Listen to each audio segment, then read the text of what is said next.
Second property of the linear transformation.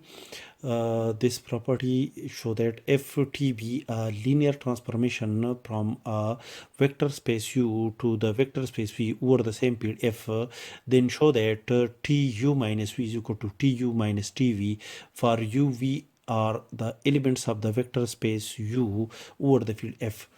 Since Tu minus V can be written in the form of Tu plus minus V, and according to the first property, by definition, Tu plus minus V can be written in the form of Tu plus T minus V.